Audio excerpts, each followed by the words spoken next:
Cooking inside of a small space can be very challenging and extremely dangerous. This is why I chose the Origo 3000 dual burner alcohol stove. It uses denatured alcohol, which is very easy to find in places like Home Depot, Lowe's, and Walmart, and come in various size containers. I normally buy 1-gallon cans with prices ranging between $15 to $20. I do cook very often, but if I'm pressed for time, I'll make sandwiches or yogurt and cereal for breakfast. So there are many meals in which I don't use the stove, but I'll typically get 4 to 6 weeks of use with a gallon of fuel. I chose an alcohol stove primarily for safety reasons. For one, it's not explosive like propane. Modern alcohol stoves are non-pressurized and can be extinguished with water.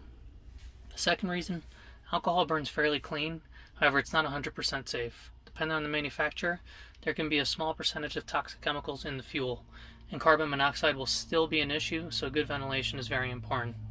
In the summer, I just open the window next to the stove, but if it's windy or cold, I'll turn on both of my push-pull fans that are located at the front bulkhead and the rear door of the van. These also help suck out any moisture created by steam. To minimize fire risk, I cladded the entire kitchen area around my stove with stainless steel, made sure to have 3 inches of clearance around and above the stove. I also made sure to use fire retardant rock wool insulation above and around the stove area. I rerouted any wires away from the ceiling. All the wood in my van is stained with water-based stain instead of the more hazardous oil-based stain. I made a stainless steel and diamond plate hood with a blower fan to expel vapors out the window. And finally, I designed a unique lock and gimbal system that allows me to remove the stove if I want to cook outside or throw the stove out the window in an emergency.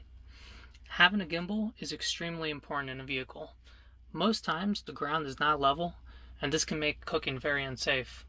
I've noticed that cooking with alcohol will take 25% more time than cooking with natural gas or propane, but the difference is not an issue for me. The Origo 3000 has few moving parts, but is still very high quality. It's also very easy to clean. When filling the canisters, I'll usually put in only what I expect to burn instead of filling the canisters completely. As long as I cook once a day, the canisters will stay saturated and never evaporate completely. But even with the foamed canister covers, the fuel will still evaporate a little.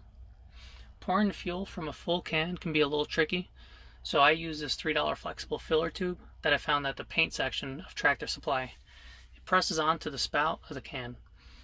One tip I suggest is to replace the foam covers with a brighter, more visible color foam or rubber material, so that you don't accidentally try to ignite the stove while the cover is on.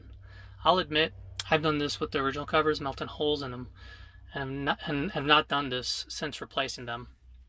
Another tip is to try and use one canister as much as possible so that you don't have two evaporating unnecessarily.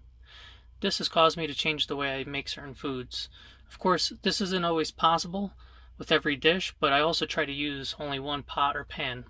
This also helps with water conservation. Although the Origo 3000 is a little pricey, I've been using it for about 6 months and have been pretty happy with its operation, quality, and maintenance. I'd like to add that I also use this stove in combination with a fold-in Coleman camping oven, and the results are decent.